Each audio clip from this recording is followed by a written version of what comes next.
ఉంటుంది. అహంకారం ఎట్లుంటదంటే అండి, రావణాసురుని యొక్క అహంకారం. రావణుడు సభ తీర్చి ఉన్నాడు, అంగదుడు వచ్చిండు దేనికోసం, రాయబారం కోసం వచ్చిండు. వచ్చేసి చెప్పిండు రాముల వారి భార్య సీతను తీసుకొస్తాం ఇచ్చేయాలి అని.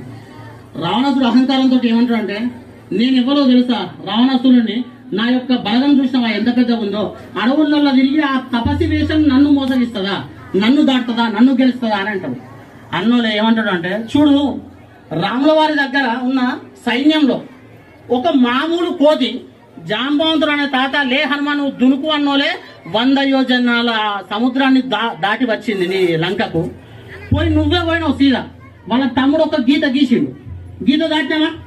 ఇప్పుడు 100 యోజనాల దూరం దొరకగల సైన్యం కలిగిన వ్యక్తులు ఎక్కడ, గీత దాటలేని రాజు ఎక్కడ. పోని ఆడికి నువ్వే గొప్ప అనుకుందాం. ఆ కోతి ఒక్కడ వచ్చిండు, నూనె తెచ్చుకోలే, బట్ట తెచ్చుకోలే, అగ్గిపెట్ట తెచ్చుకోలే, లంక మొత్తం గాలబెట్టిపోయిండు. అవునా కదా? నువ్వు లంకలున్న నూనె మొత్తం పోతివి, లంకలు ఉన్న అందరి బట్టలు చూడుతీవి, అడ్డంటి పెడుతుంది, తోక కాలేదు ఈ లంక అంతా కాలిపోయినా కానీ. అవునా కదా? బలాలు తెలుసుకో. అక్కడ ఉన్నది త్రైలోక్య స్వామి అని చెప్తాడు. చెప్పినప్పటికీ కూడా రావణుడు అహంకారం వీడడండి, వీడకుండా యుద్ధానికే సిద్ధమంటాడు. అక్కడే మనకు కూడా అహంకారం నడుస్తుంటది. మనకు కొంత ధనమో సంపత్తు ఉండగానే అహంకారం వస్తుంది. రావణుడి నడవమని చెప్పిండు కదా ధర్మం ప్రకారం, నడవాలి అని ఇంతకుముందు ఎంతో మంది చెప్పిండు. ఇప్పుడు మనము చెప్తున్నాం, రేపు ఇంకెంతో మంది చెప్తారు. కానీ ధర్మం ప్రకారం నడుస్తామా?